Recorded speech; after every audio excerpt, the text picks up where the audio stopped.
you can think intellectually in a no-think way. That's the art. It doesn't mean not to have any thoughts at all. It means not to be fooled by thoughts, not to be hypnotized by the forms of speech and images that we have for the world, not to be hypnotized by them into thinking that that is the way the world really is. Don't let words limit the possibilities of life. The easiest thing I've done was to get out from under the labels and to live the life that I live. The most difficult thing I've ever done was to believe that I can do it. When you don't know what's impacting you, and it's something that's holding you down and you're not aware of it. You live in a dominant culture that is designed to destroy your sense of self and your belief in yourself, and you have to learn ways in which you can begin to connect with this power that you have within yourself to handle where you are. The key is to be constantly in a perpetual process of discovering the truth of who you are and fighting constantly to look for ways in which you can escape the inner conversation. Now it's the mental game. And that's where people get lost in life, get lost in that next level. You must get your fucking self out of the fucking sewer.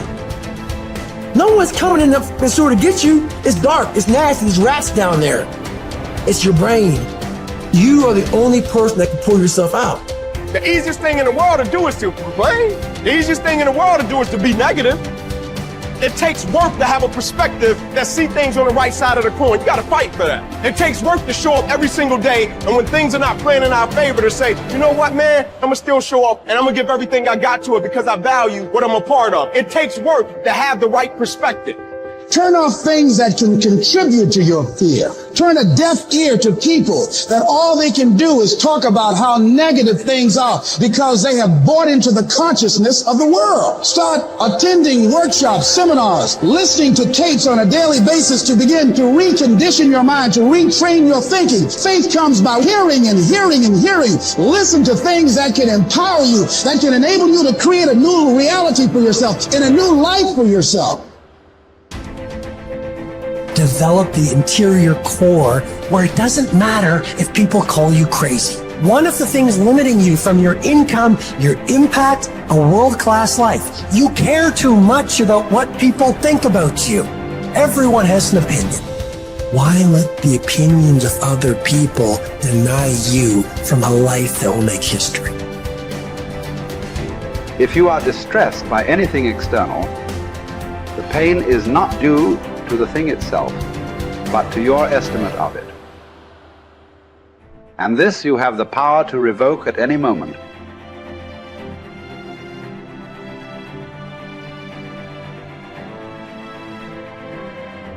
To Epictetus, all external events are determined by fate and are thus beyond our control, but we can accept whatever happens calmly and dispassionately. Individuals, however, are responsible for their own actions, which they can examine and control through rigorous self-discipline.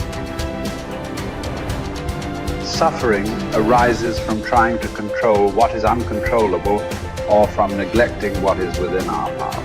As part of the universal city that is the universe, human beings have a duty of care to all fellow humans. The person who followed these precepts would achieve happiness. If you choose, you are free. If you choose, you need blame no man, accuse no man. All things will be at once according to your mind and according to the mind of God.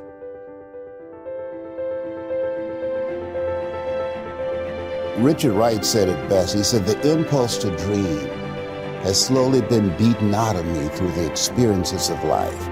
So when you live in a culture that is designed to destroy your sense of self, where you are marginalized, where you have a feeling of being hopeless and powerless, and you're terrorized. I remember going downtown with my mother, and I saw a water fountain. I think I was about 5 years old, and I ran and I drank from the water fountain. All of a sudden, She grabbed me by the neck and said, "Don't you ever do that again," and started punching me in the back of my head and my face, and got me down on the ground, punching me relentlessly. And I said, "Mama, please, it's me, Mama, it's me," with this crazed look in her eyes. And then a white policeman came, and he had a nightstick in his hand. He was hitting it in his left hand. He said, "Okay, all right, you beat that little nigger boy enough. Now, I won't have to beat him with this nightstick." And he walked away laughing. And my mother broke down and started crying and said, "Leslie, I'm so sorry. I'm so sorry." I said, "Mama, why'd you beat me like that?" She said, "These water fountains are for white only, son. And if that cop had hit me with his nightstick, he would have to kill me. I fought him till he killed me, and I left you and your brothers and sisters by themselves to raise themselves. I'm so sorry." And the book called Learned Optimism, Seligman talk about the fact that between ages 0 and 5, we determine what's available to us and what's not available to us. And so that was a defining moment. I knew there are certain things I could not do, certain places I could not go. They used to have signs on Miami Beach that said, "Jews, dogs, and coloreds not allowed." And so now you have to operate within the constraints of the dominant society and the things that they've created for you. And it's a challenge to see yourself beyond that and to work to get outside of that, even after those laws have changed, because that has become so much a part of you. You unconsciously operate within the parameters of what has been put in place. Like you're driving on the expressway, the 405, and you'll get off on an exit that you weren't going in that direction, but you unconsciously did it because you've done it so many times that many people, because they're not making a conscious, deliberate, determined effort to think outside of what life has thrown at them, they end up doing the same thing over and over and over again. Einstein said that thinking that has brought me this far has created some problems that this thinking can't solve. And so through relationships, through reading, through studies, through goals and dreams beyond your comfort zone, it allows you to begin to live out of your imagination as opposed to out of your history. Disney said, the imagination is a preview of what's to come. And so as a kid, I dreamed a lot about taking care of my mother. I used to go with her to work, to clean homes, and she kept up children, and she cooked for these wealthy families. My mother could bake a sweet potato pie so good you couldn't eat it with your shoes on. You had to take your shoes off so you could wiggle your toes. And I used to look at these big, beautiful mansions and said, "Mama, what is it, Leslie? When I become a man, I'm gonna buy you a big, beautiful home just like this."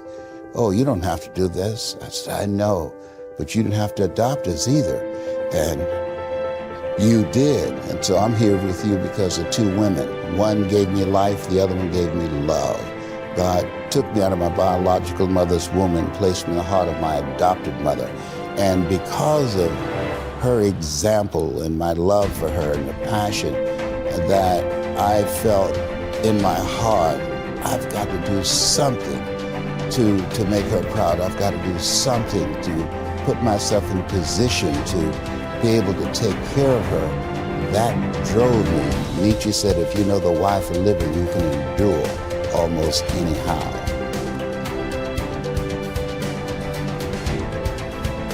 You journey to Olympia to see the work of Phidias. And each of you holds it a misfortune not to have beheld these things before you die. Whereas when there is no need even to take a journey, but you are on the spot with the works before you, have you no care to contemplate and study these? Will you not then perceive either who you are or unto what end you were born, or for what purpose the power of contemplation has been bestowed on you? Well, but in life there are some things disagreeable and hard to bear. And are there none at Olympia? Are you not scorched by the heat? Are you not cramped for room? Have you not to bathe with discomfort? Are you not drenched when it rains? Have you not to endure the clamor and shouting and such annoyances as these? Well, I suppose you set all this over against the splendor of the spectacle and bear it patiently. What then? Have you not received greatness of heart, received courage, received fortitude? What care I, if I am great of heart, for aught that can come to pass? What shall cast me down or disturb me? What shall seem painful? Shall I not use the power to the end for which I received it, instead of moaning and wailing over what comes to pass? If I show you that you lack just what is most important and necessary to happiness, that hitherto your attention has been bestowed on everything rather than that which claims it most, and to crown all, that you know neither what God nor man is, neither what good or evil is, why, that you are ignorant of everything else, perhaps you may bear to be told. But to hear that you know nothing of yourself, how could you submit to that? How could you stand your ground and suffer that to be proved? Clearly not at all. You instantly turn away in wrath. Yet what harm have I done to you? Unless indeed the mirror harms the ill-favored man by showing him to himself just as he is. Unless the physician can be thought to insult his patient when he tells him, "Friend, do you suppose there is nothing wrong with you? While you have a fever, eat nothing today, and drink only water." Yet no one says, "What an insufferable insult."